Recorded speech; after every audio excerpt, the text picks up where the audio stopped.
Name an island. They want foreigners in Corsica? Sicily, they want foreigners there. No way, no way. Did anyone ever come to an island with a good intention? Hawaii is America. As American as anything could possibly be. Yet it also never shed what was there before, and the layers and layers that have come since. It's a wonderful, tricky, conflicted, mutant hellbroth in what, for lack of a better word, you'd have to call paradise. Nowhere's paradise. Paradises don't exist. Paradise is kind of in your head. Wait a minute. You look at your window here, you look at those hills, those mountains, all that green, that blue sky, and gin clear sea. It sure looks like paradise to me. This guy knows. He's been everywhere. He's Paul Theroux, novelist, essayist, and legendary traveler and travel writer. Of all the places he's been, all the places he's seen, he chose Hawaii to live. And he's lived here for 25 years. Does it matter that it's America? No, that's the big thing, that it is America. It has elements of the third world, the nicest elements of the third world, which is funky. There's this self-respect, there's pride, there's things that don't work at all. And then it's Main Street USA, where we are now. I mean, there's PTA meetings here. They get together and watch the Super Bowl. And it's the most Main Street USA, or as much as you will find.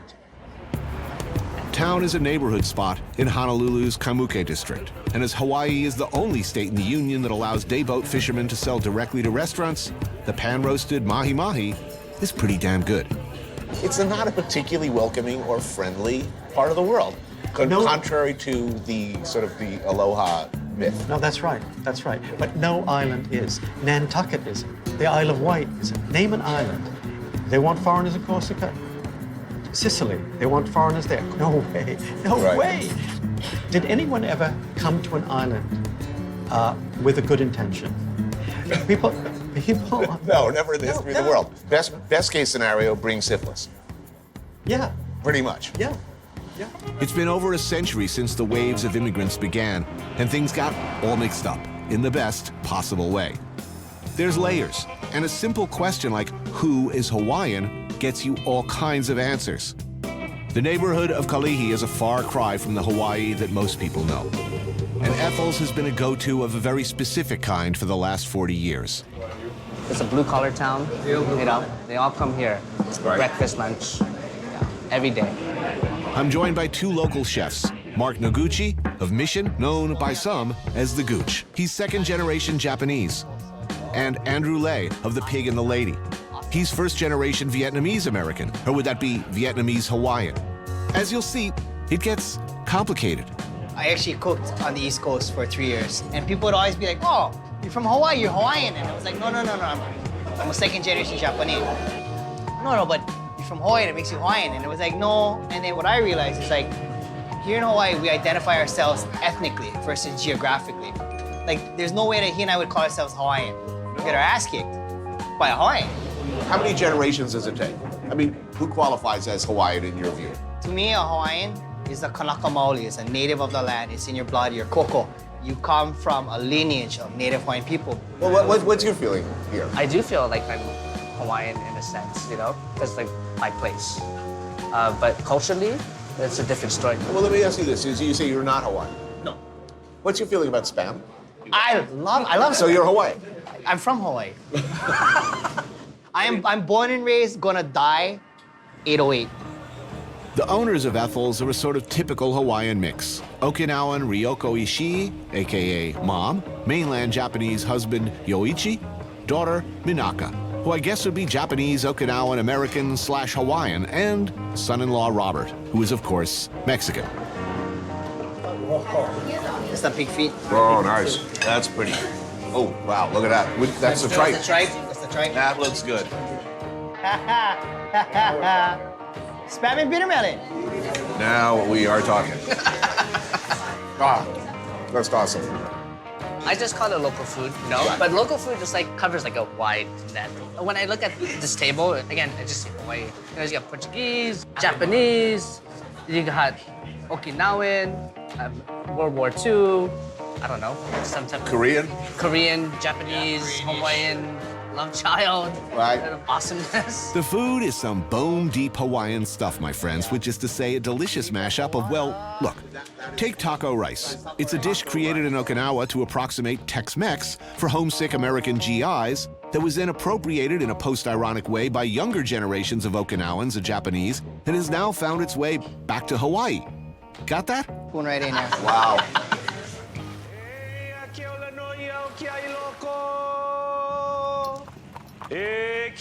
Welcome to what is supposedly the most unwelcoming place in Hawaii.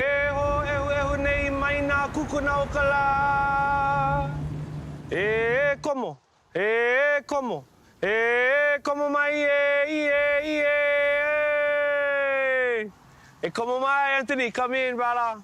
Come into Calvinui. My name is Hano. Thank you so much. Nice to meet Thank you. Please come inside. Hello? Hi. Aloha.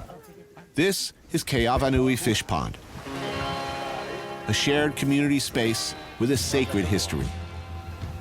Hano is the caretaker of the fish pond. He's a local community leader here on Molokai. Also here is the famous Walter Riddy. Everybody knows how valuable all of this stuff is because we can see what happened to the rest of the islands. So essentially an old school fish farm. 800 years old. 800 years old. Modernizing one old idea. And an ancient idea is as simple as feeding your community. And this, the island you're on, this place could feed over 1 million people back in the day. You hear the word again and again on Molokai. Aina, which means land and translates to that which feeds you. Springs, mountains, rivers. These lands, these fish ponds were managed by their ancestors as a sacred trust. Here where fresh water from the mountains and fast-moving ocean waters met. Early, sustainable, clean fish farms. Something in modern times we're still struggling to figure out. Because you heard what people think about us. But the true story is that we have a place of abundance and we try to protect it. We're trying to protect all of these things that we've been able to protect for the last 30 years, and it's getting harder and harder. Every single one of these Hawaiians over here get enough evidence that the state of Hawaii, the Department of Land and Natural Resources have done a terrible job. We're not even looking for blame. We're actually looking for an agreement that from today, Right. we all gonna be pono. We're all gonna be righteous. We're all gonna be good. Our planet is in such bad shape that being environmental, being green is trending. And that's where the Hawaiians have always been. So who gets to be Hawaiian? This is the question. Who is Hawaiian? Hawaiian is a nationality, bro. You can be Hawaiian. Really? They Come made on. us Don't think- ship me now. Yeah, I gotta they be. made us I have to think be Hawaiian born is here. our blood. Come on. This is a different story. I can give you the best explanation. Because you cannot be our blood. Our blood is Kanaka. You cannot be Kanaka. Hawaiian is our nationality, and you can pledge for be that. You see this, what we're standing on? Our Aina. It matters so much that if you love this place and you don't want to develop it, destroy it, abuse it, we're on the same team. Yeah. If you eyeing this place and its resources as a money-making vehicle for yourself, we enemies, right? And it doesn't matter what race, religion, what sex you. If you love this place and you can malama our Aina the way we love it and our ancestors loved it, oh, we can be more than friends, but we can be family. I'm gonna aloha you. You know? True law. Beautifully played, man. Wow. That's it. Right on, bro. It's a pretty impressive spread of food for such a supposedly surly group. Slow-roasted pig, grilled calafish, mullet cooked lavalu style. And of course, octopus, known as squid luau. Fresh poi, you gotta have it fresh, believe me, makes all the difference in the world. Freshwater snails called, I believe, hihivai, harvested from streams way up in the mountains. It's the bounty. The bounty. The bounty of our ocean and our mountain. It's a squid, octopus, the one you Oh, come that's to- octopus. Oh. Hey, well, You bit his eye. Right there, right there. I recognize you. Wahine ilikea ika poli o Molokai no ka heke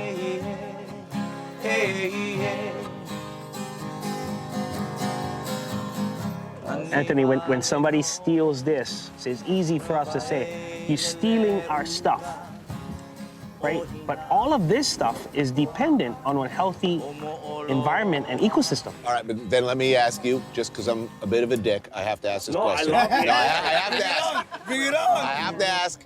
All right, so we have like 12 more beers, and I pull out some nice spam musubi. I'm gonna eat them, right? Look at me, I'm gonna eat them. But that doesn't mean it's right, and that doesn't mean that's what I'm gonna feed my children. Our culture made everything we did the best of the best. Hawaiians are the only one that turned taro into point. You know what I mean? We did everything to the best of the best. So if you're gonna introduce spam to us, we're gonna do them the best. You introduce Christianity to us, we're gonna do them the best. Whatever you introduce to us, Our Christianity is better than yours. I love it. So you've really disappointed me. You in no way lived up to your reputation as mean, unwelcoming, inward-looking, hostile. Come on, admit it. It's a calculated strategy. It is. And I'll leave with a message. If you're watching this show, I hope your heart is swelling with admiration. But bottom line, don't come here. Yeah. Yeah! Wahine ilikea I ka poli o Molokai no ka heke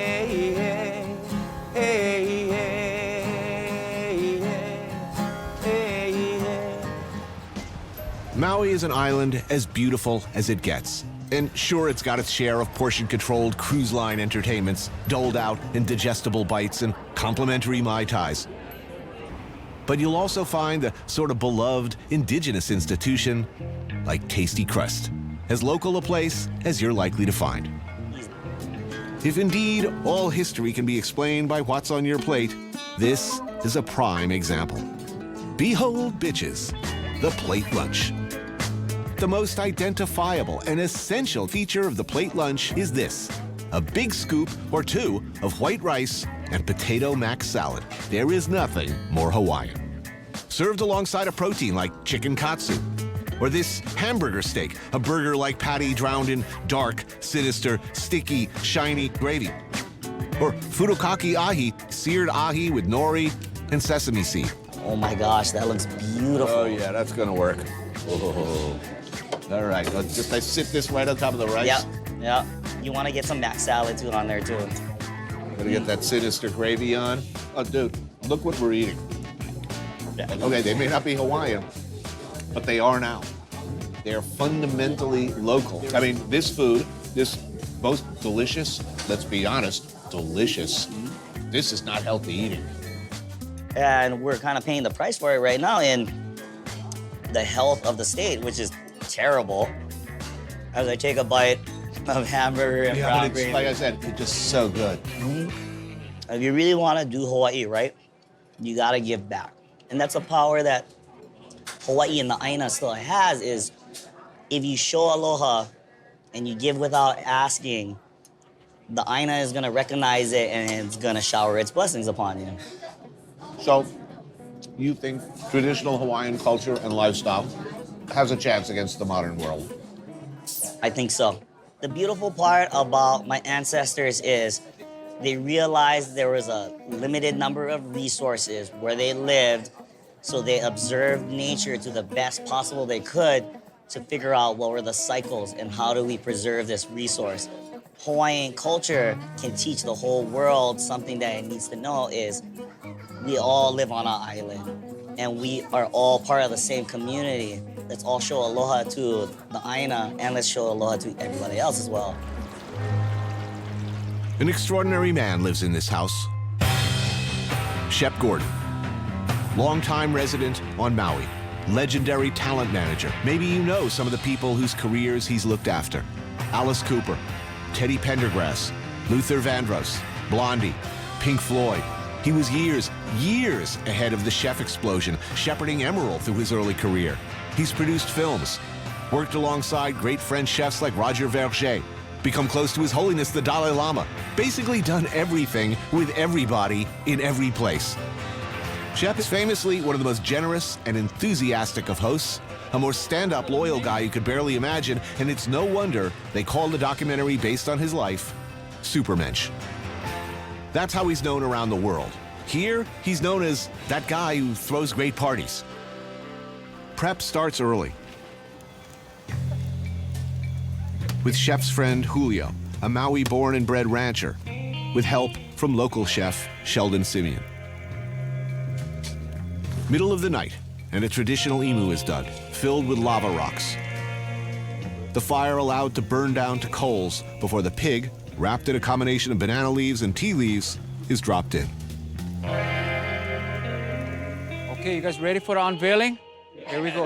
All right. 12 hours later, you dig them up and, well, it's party time. So what you've been saying is you've been drinking steadily since 5 o'clock this morning. It didn't come out of my mouth. Okay. Behold the magnificence. Okay, take this side off. It's a very important part of your childhood. Dun, dun, dun, dun, dun. Wow, look at that. You just lift those bones out by hand. Yep. Right? Chef, you ready? Take the rock. Oh, you just dump them into a bucket? Awesome. Wow. Wow, that's pretty much the way I want to end up. Just be able to pour me right into a pot. There's lots to do, and everyone pitches in to help. It's an extended all-day affair of prepping, chopping, dicing, slicing, mixing.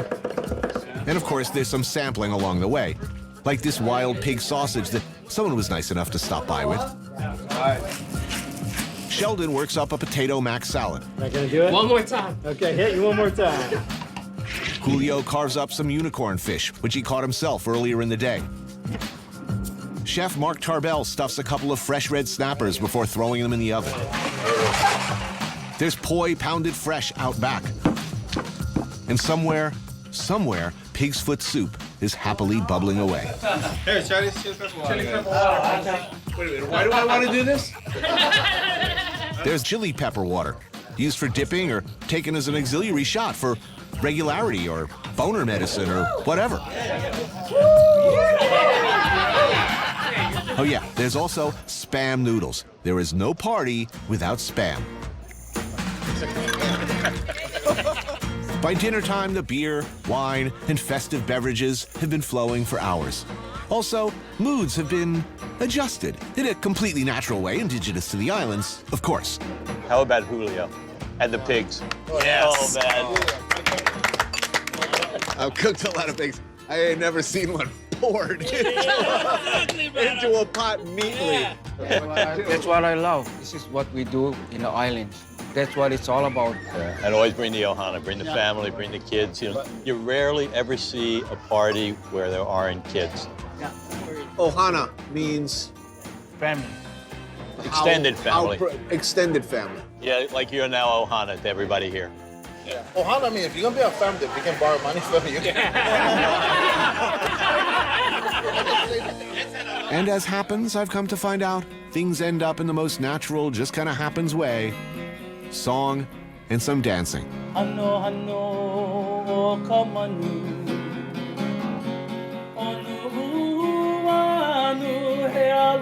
This is Willie K, and that's his daughter, Lisette. And it's pretty damn captivating.